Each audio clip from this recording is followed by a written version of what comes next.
tarde a todos. Tenho algo que eu guardo muito profundamente na minha memória infantil, lá no início dos anos 80, que era rodar esse nosso estado de Minas Gerais no carro oficial de meu pai. Meu pai era, então, deputado estadual. Rodei essa Minas inteira com ele, sempre com aquela, sabe, com aquela ideia, com aquela ilusão de que Minas são muitas, mas poucos são aqueles que conhecem as Gerais, como bem cantado por Guimarães Rosa. Essa é uma utopia que guardo, essa é uma utopia que levo, que carrego para toda a minha vida, e utopia que sabemos que é algo, né, inatingível. E, como bem colocado aqui pelo professor Edson, que nos antecedeu, são esses signos, essas utopias, esses sonhos, essa capacidade de imaginar, criar, que nos fez se estabelecer como raça, como ser predominante aqui nessa terra, e nos fez trazer aqui hoje, estar aqui presente, né, nesse evento, compartilhando essas experiências com os senhores e com as senhoras. Mas chega de conversa fiada, vamos ao que interessa. Não sei se perceberam, eu fiz uma confissão. Andava no carro oficial, no carro oficial de um agente público. Espero que não tenha nenhum promotor ou promotora aqui na plateia, senão eu e meu pai podemos estar lascados. Essa é a grande questão. Será mesmo que estaríamos nós lascados? Isso está, de alguma forma, correto? Por que nós colocamos lascados? Né, nós vivíamos num tempo, né, um tempo que, evidentemente, a gente não quer que retorne, né, de patrimonialismo, de confusão entre o público e o privado, de mau uso dos recursos públicos. É evidente que isso precisava, de alguma forma, acabar. O texto constitucional de 88 e depois todos os mecanismos de controle que vieram a ser criados com a instauração da nova ordem constitucional foram muito positivos. A gente viu muitos e muitos avanços na forma de controle dos gastos públicos, seja pelo Ministério Público, seja pelo Tribunal de Contas, seja pelas controlatorias internas, seja pelo próprio cidadão, com os mecanismos que tem aí à sua disposição para realizar esse controle dos gastos públicos. São questões que vieram para ficar e que são muito positivas. Mas, no meio do caminho, acho que quem lida com a coisa pública, né, e os senhores e as senhoras que estão aqui certamente lidam, a gente viu que a coisa um pouco se perdeu.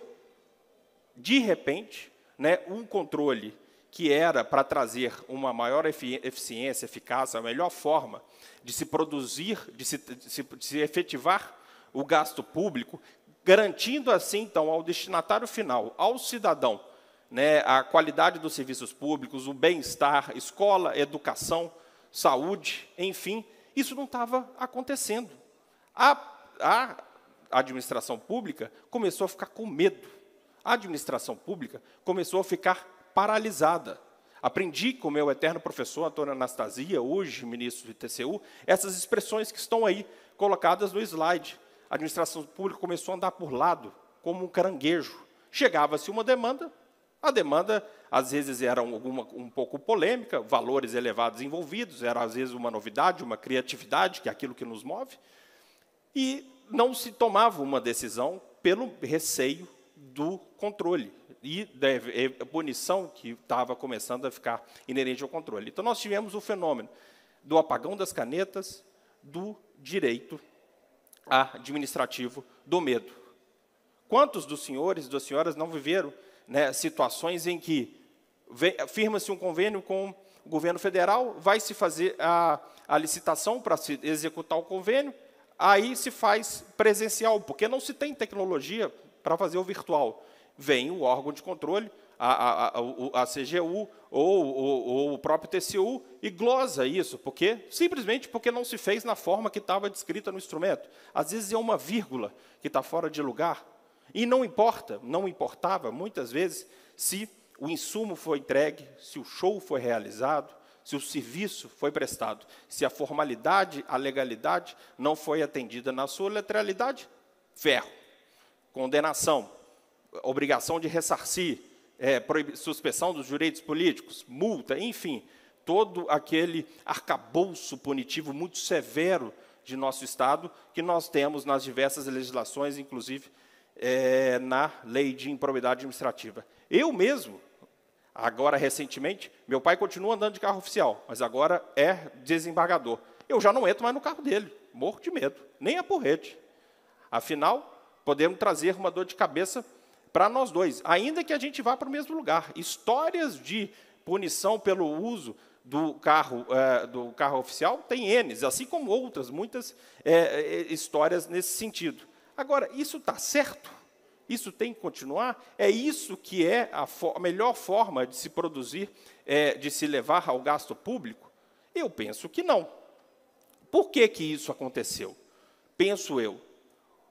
Como bem colocado pelo professor Edson, nós começamos a perder os nossos mitos, a questão da afeta do mito da administração pública, às vezes o respeito ao resultado das eleições. O que nós tínhamos? O controle, os órgãos de controle, de forma muito tranquila, começaram a virar um fim em si mesmo. Quer dizer, não importava mais o princípio da eficiência, não importava mais as consequências da decisão do controle, não importa se a política pública foi atingida e não importa se a decisão do controle for produzir um dano maior à sociedade do que o próprio fato, objeto do controle. Era o controle como fim em si mesmo. E a arena política, muito inteligentemente, percebeu que o controle como fim em si mesmo, uniforme, assim, portanto, para todos, poderia ser usado como uma ferramenta de disputa política. Não estou aqui, em absoluto, dizendo que os órgãos de controle se politizaram, começaram a tomar partido sobre determinadas decisões, sobre determinados partidos políticos. Não ousaria e não faço essa acusação de forma alguma. O problema é, no momento em que o controle é um fim em si mesmo, ele o é para todos, e no momento em que nós começamos a questionar o mito da administração pública, que foi colocado pelo professor Edson, o que faz aquele que está do outro lado de uma determinada gestão pública, a oposição?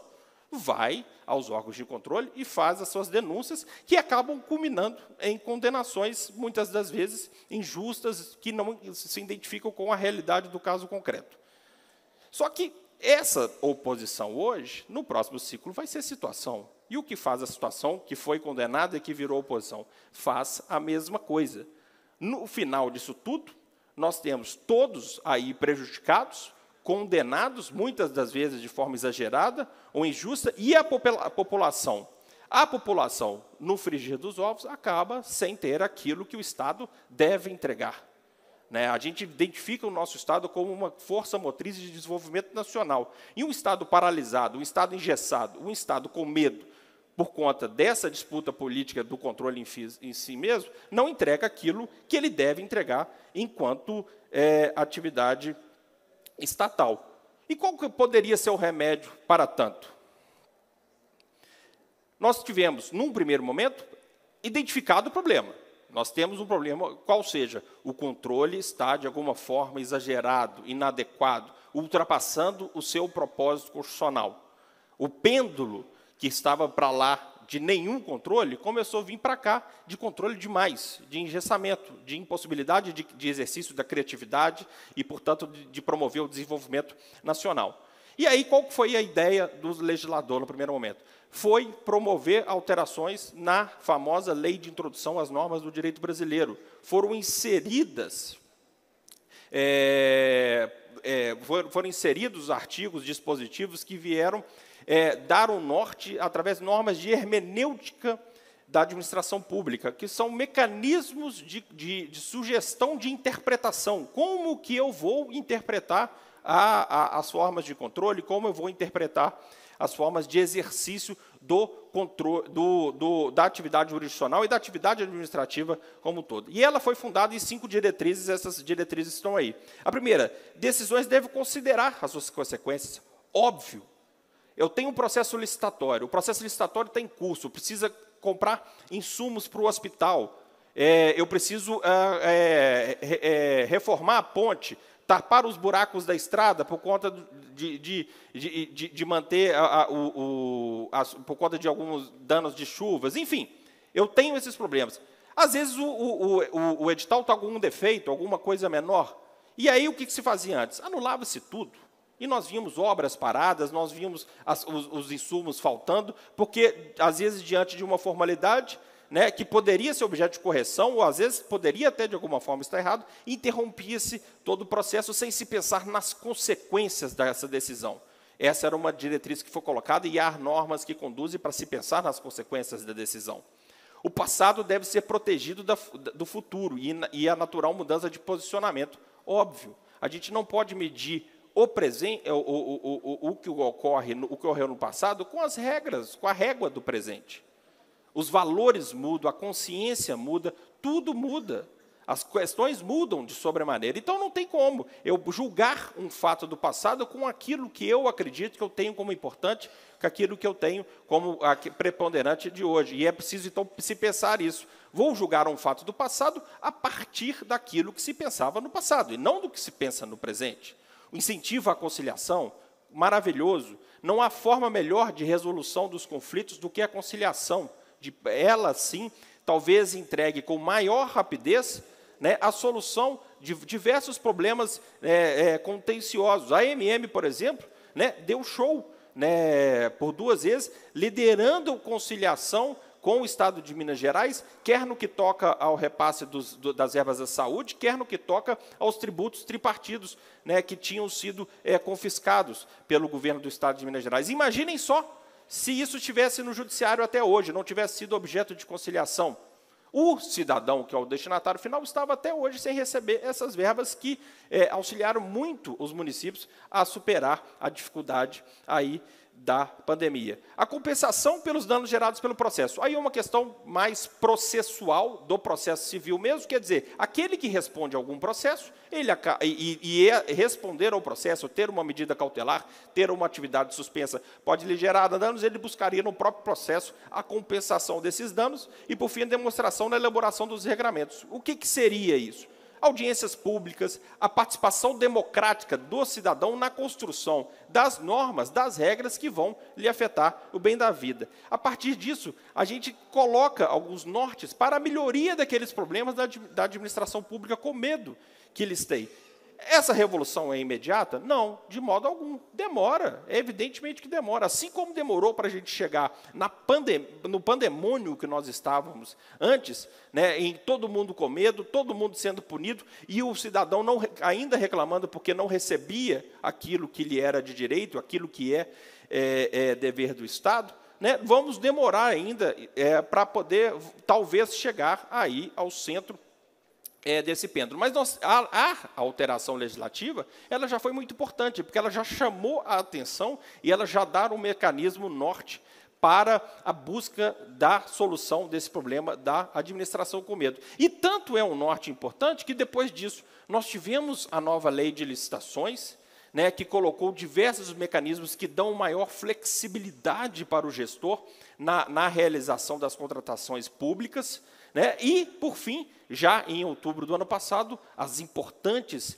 alterações promovidas na Lei de Improbidade Administrativa, questões que não vou adentrar, porque senão vou acabar tomando o tema da colega Lorena, a professora Lorena, que falará muito em breve. Mas, para concluir, né, aplaudo a iniciativa do legislador de se buscar, através da atividade positiva, uma alteração, né, que venha promover, né, uma novidade no caminho de se tirar esse medo do gestor público, para que o gestor público possa exercer toda a sua criatividade, toda a sua capacidade de gerar novas ideias, de fazer coisas novas, e entregando ao final, ao seu destinatário, né, aquilo que é de direito, de dever do Estado, que é promover o bem público, saúde, educação e bem-estar social. E, por fim, fazendo esclarecimento, eu não fazia mau uso do carro oficial de meu pai quando era criança. Eu, que era só um moleque enxerido mesmo, que gostava muito de política e entrava no carro e fazia questão de viajar com ele para conhecer todo esse nosso estado de Minas Gerais. E, como moleque enxerido que era, e ainda sou, estou aqui ousando participar desse TED e compartilhar um pouco com as senhoras e com os senhores, né, essas reflexões acerca da transição da responsabilidade civil do gestor público, da administração do medo e da solução para que a gente não mais enfrente, que possamos ter o nosso Estado, a figura estatal, a administração pública, como força motriz de retomada do desenvolvimento nacional. Muito obrigado.